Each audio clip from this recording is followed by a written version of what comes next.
Masjid Golo merupakan masjid yang pernah dibuat oleh Ki Ageng Pandanaran atau Sunan Tembayat.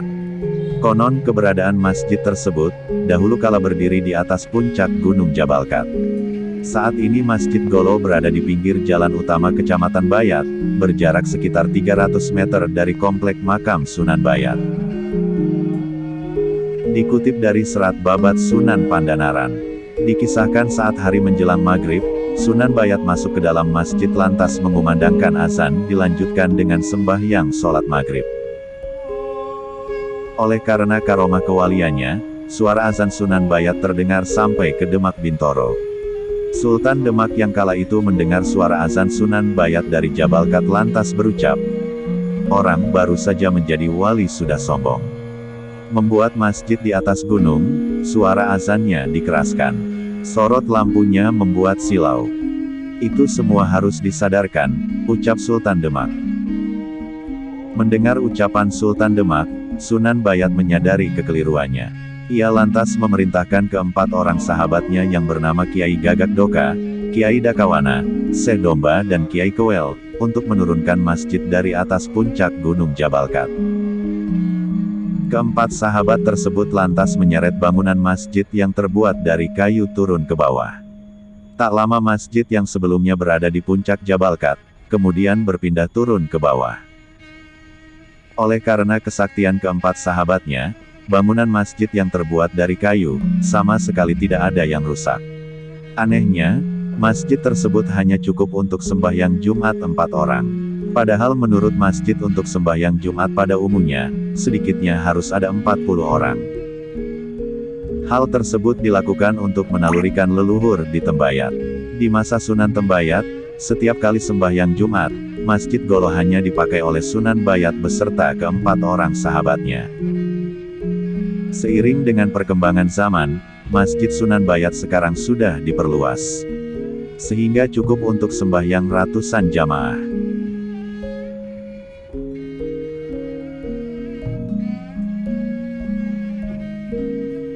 Arsitektur bangunan masjid sampai saat ini terlihat masih asli. Terdapat 4 tiang soko guru, berpondasi ompak batu kapur.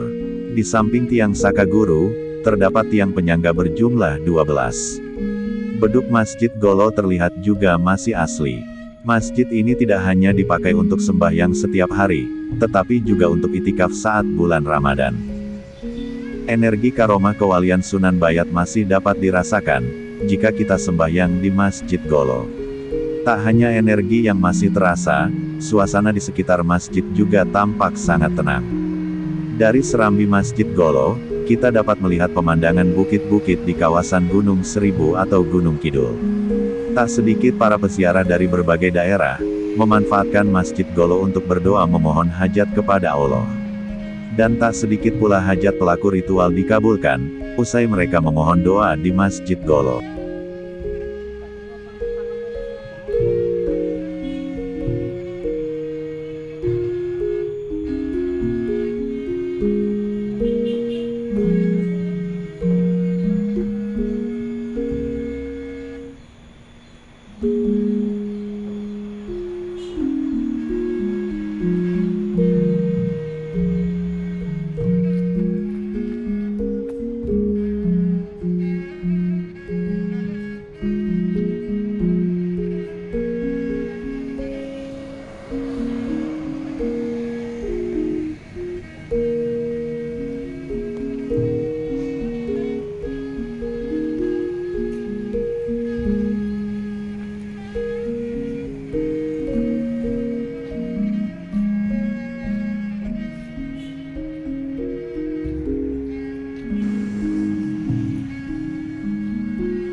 Makam Ki Ageng Pandanarang yang dikenal dengan sebutan Sunan Bayat atau Sunan Tembayat, terletak di Desa Paseban Kecamatan Bayat Kabupaten Klaten. Setiap hari makam Sunan Bayat ramai dikunjungi para peziarah. Sunan Bayat dianggap sebagai wali tutup menggantikan peran Syekh Siti Jenar, untuk melengkapi wali 9 atau wali songo.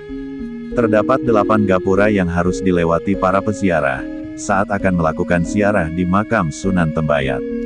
Kedelapan gapura tersebut diantaranya, Gapura Segara Muncar, Gapura Duda, Gapura Pangrantunan, Gapura Sinaga, Gapura Panemut, Gapura Pamuncar, Gapura Bale Kencur dan Gapura Prabayeksa. Di dalam bangsal Prabayeksa terdapat gentong padasan bernama Kiai Naga. Di sisi sebelah kanan Gapura Segoro Muncar, terdapat sengkalan berbunyi, Murti Sarirat Jeleking Ratu. Sengkalan tersebut menandakan dibangunnya gapura sekitar tahun 1488. Di dalam ruangan makam Sunan Bayat terdapat makam 2 orang istrinya yaitu, Nyai Ageng Kaliwungu dan Nyai Ageng Krakitan. Selain 2 makam tersebut juga ada makam Nyai Ageng Madalem, Pangeran Jiwa, Kiai Sesabuk Janur, Kali Datuk, Pangeran Winang, Kiai Malanggati, Kiai Banyu Biru, Panembahan Kabul, Kiai Panembahan Masjid Wetan dan Kiai Panembahan Sumigit Wetan. Menurut cerita Babat, sebelum menjadi wali mukmin berjuluk Sunan Bayat, Ki Ageng Pandanarang adalah Bupati Semarang, yang sangat senang dengan kemewahan harta duniawi. Setiap hari kerjanya hanya mencari harta. Sementara itu di Demak Bintoro, para wali tengah berkumpul di masjid meminta kepada Sunan Kalijaga, agar mencari seorang wali untuk melengkapi jumlah wali agar genap berjumlah 9 menggantikan Syekh Siti Jenar. Sunan Kalijaga berkata, jika sudah ada wali yang akan menjadi wali tutup, akan tetapi tinggal menunggu waktunya saja. Sunan Kalijaga mengetahui, jika wali tutup yang dia maksud nantinya adalah Ki Ageng Pandanarang, yang saat ini masih diliputi nafsu duniawi. Untuk menyadarkan Ki Ageng Pandanarang menjauh dari nafsu duniawi, beberapa kali Sunan Kalijaga mencoba menyadarkannya, akan tetapi tetap saja Ki Ageng Pandanarang belum juga sadar. Sampai akhirnya Sunan Kalijaga datang secara langsung kepada Ki Ageng Pandangaran dan berkata, jika hidup di dunia tidak akan lama, kelak akan kembali ke alam keabadian. Jikalau sangat senang duniawi itu kurang baik, karena harta duniawi akan menjadi perusak, serta menjauhkan manusia dari kebaikan dan jalan menuju surga. Harta benda yang banyak akan menutupi tujuan hidup utama manusia. Juga tidak akan dibawa turut serta ke alam baka. Di surga kebaikan dan kemewahan disediakan, ibarat orang mencangkul, 1 cangkulan saja mudah untuk mendapatkan emas. Nasihat perumpamaan yang disampaikan oleh Sunan Kalijaga tidak membuat Ki Ageng Pandanaran sadar, akan tetapi justru membuat ia marah dan berkata kepada Sunan Kalijaga, ucapanmu bohong, seperti orang yang sudah pernah melihat surga. Mana ada orang mencangkul mendapatkan bongkahan emas. Mendengar perkataan Ki Ageng Pandangaran, Sunan Kalijaga lantas mencangkul tanah di halaman kadipaten dan melemparkan ke hadapan Ki Ageng Pandangaran. Tanah yang dilemparkan Sunan Kalijaga jatuh kemudian berubah menjadi bongkahan emas. Melihat kejadian yang dialami, Ki Ageng Pandangaran sadar, jika sosok yang berdiri di hadapannya bukanlah orang biasa, akan tetapi seorang yang linui. Kepada Sunan Kalijaga, Ki Ageng Pandangaran merasa bersalah dan mengaku keliru. Ia lantas menanyakan siapa sebenarnya orang yang berdiri di hadapannya. Dijawab oleh orang yang berdiri di hadapannya, jika ia adalah Syekh Malaya atau Sunan Kalijaga. Lanjut perkataan Sunan Kalijaga kepada Ki Ageng Pandangaran, jikalau berniat berguru, Ki Ageng Pandanarang disuruh menyusul ke Jabalkat di Tanah Tembayat. Atas nasihat Sunan Kalijaga, Ki Ageng Pandangaran kemudian meninggalkan semua kemewahan yang dimiliki. Membagikan hartanya untuk orang miskin, mendirikan masjid dan pesantren.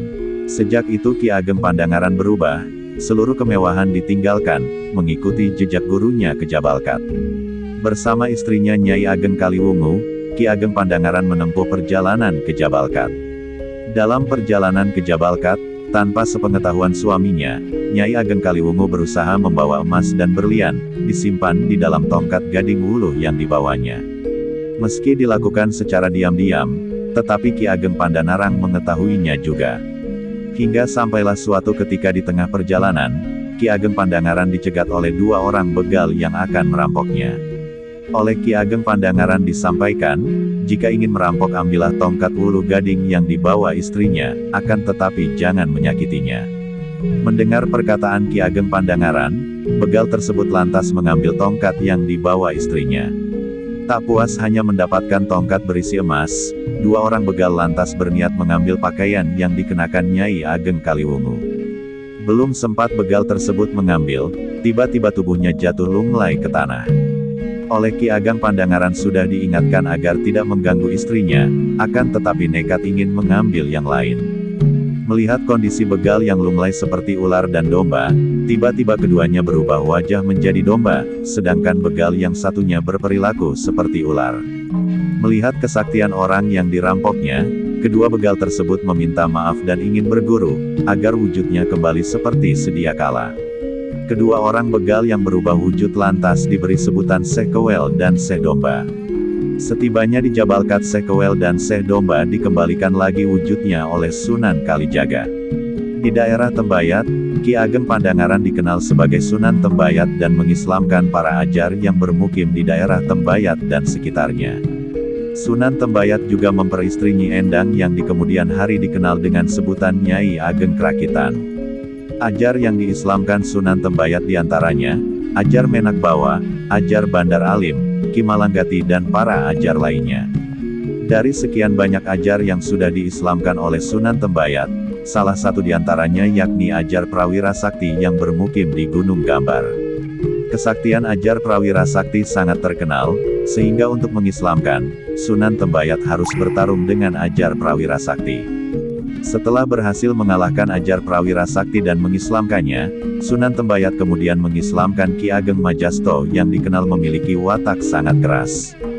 Melalui kesaktian yang dimiliki, Ki Ageng Majasto akhirnya tunduk dan menjadi murid Sunan Tembayat. Selain versi Sunan Tembayat adalah Ki Ageng Pandangaran dari Semarang, juga ada versi lain diyakini oleh masyarakat sekitar. Dikisahkan, pasca runtuhnya kerajaan Majapahit, Prabu Brawijaya secara diam-diam meninggalkan istana ditemani Sabdo Palon dan Noyo Genggong. Dalam pelarian ke arah Pegunungan Seribu, Prabu Brawijaya bertemu dengan Sunan Kalijaga dan ditanyakan alasannya sampai pergi sejauh itu. Oleh Prabu Brawijaya disampaikan, jika perjalanannya ke selatan tak lain ingin menyatu dengan leluhurnya, Ratu Kidul yang kala itu bernama Dewi Wilutama. Pada pertemuan antara Sunan Kalijaga dan Prabu Brawijaya, kemudian terjadi diskusi berbagai hal persoalan gaib. Sabdo Palon dan Noyo Genggong yang mendengarkan mengakui, keduanya tidak ada yang kalah dan tidak ada yang menang. Semua memiliki arti makna dan tujuan yang sama. Hanya saja Sunan Kalijaga saat itu telah menggunakan zaman baru, yang harus diikuti tatanannya.